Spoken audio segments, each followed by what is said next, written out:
Hello again, everyone. Welcome to Washington Gun Law TV. I am Washington Gun Law President William Kirk. Thanks for joining us. Hey, a few weeks ago out there in the exosphere, we posed this poll to everyone to find out, hey, what do you guys think is truly the biggest threat to our Second Amendment rights? And all of you responded. In fact, we got over 7,000 responses. So thank you for everyone who participated. We're going to go through the results. We're going to go through some of the comments. We're going to find out what all of you think and why. So today, let's spend a few minutes and let's talk about the biggest threat to our gun rights, according to you.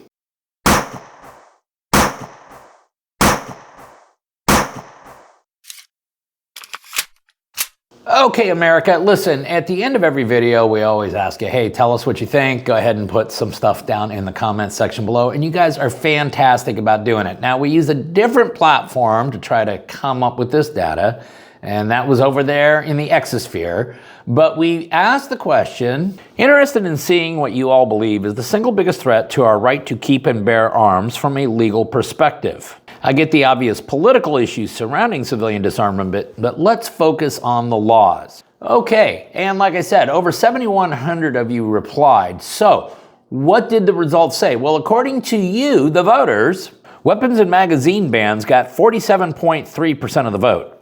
Pre-purchasing licensing got 34.7% of the vote. Red flag laws got 13.2%, and others got 4.9%. Now, I'll give you my 2 cents in just a few moments here, but in support of the weapon and magazine bans, one of my favorites out there, Dr. Naperville Bunny, pointed out, cosmetic feature and magazine restrictions / bans, and it's not even close. We have pre-purchasing licensing as well as bans here in Illinois. Oh, I can assure you, Dr. Naperville Bunny, your state, Illinois, has every imaginable form of civilian disarmament legislation ever thought of out there.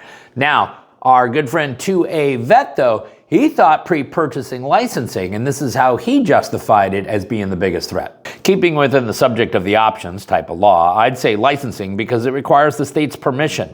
The state manipulates this to make it so difficult that people just give up and never get to exercise their rights in the first place.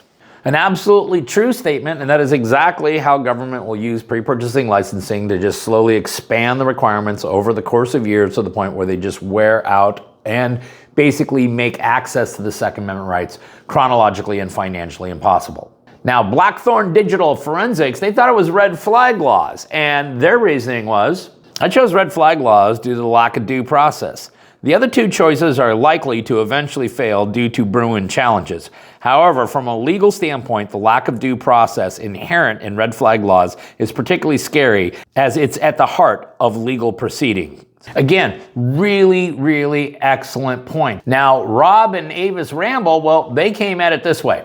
I'm selecting other because the biggest threat is the people who create and enforce the laws that seemingly don't care about or understand the Constitution that is already in place to prevent the other 3 from being laws in the first place. And listen, that sentiment was shared by many of the people who responded, including Frost Talk IRL, who also added, other. Politicians merely attempting to pass novel, i.e. violates Bruin gun legislation when they know that it's unconstitutional. It's sedition. Everything else stems from this.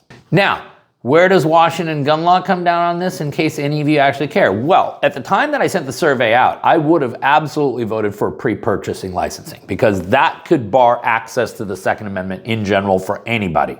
And yes, the ability for government to expand these programs, the ability of government to increase the cost is very, very scary. And then when you take a look at Bruin footnote 9 and how that's being interpreted, and you sprinkle a little Rahimi on top of it, yeah, that had me pretty freaked out. But since the time I released the survey and the time I've done this video, I've seen the Washington State Supreme Court uphold Washington's magazine ban, and I've seen what the state of Illinois is arguing in support of their Protect Illinois Communities Act or their assault weapon ban. And in both instances, they are claiming that the rule of law is in common use for self-defense. And I can assure you that if that ever was the rule of law to justify these types of bans, the one that you guys are most concerned about, well, then government gets to now assume another balancing test. And that balancing test is we're going to decide what's appropriate for self-defense. And what prevents a state from literally believing that no firearm whatsoever is technically appropriate for self-defense. And that is why I actually agree with the majority of the people who answered that right now, currently as we sit today, May 2025, the biggest threat to your inalienable Second Amendment rights is, in fact, weapon and magazine bans. Listen, I want to thank everybody who participated on the survey over there at X. And if you guys got any thoughts about this, maybe you got your own independent thoughts, you know what? We want to hear from you, so drop us a line down there in the comment section. Listen, if you got any more questions about this or anything else related to what's left of our Second Amendment rights, you guys should know how to get a hold of Washington gun law by now, but if you don't, that's okay. That information's down there in the description box. If you got an idea for a video we should be doing around here, you click on that link right there and you tell us all about it. If you want to subscribe to the monthly newsletter, the ability to do that is down there in the description box. And then finally, and most importantly, let's everyone remember that part of being a lawful and responsible gun owner, like we talk about all the time here, is to know what the law is in every situation and how it applies to you in any instance that you may find yourself. Until next time, thanks for watching and stay safe.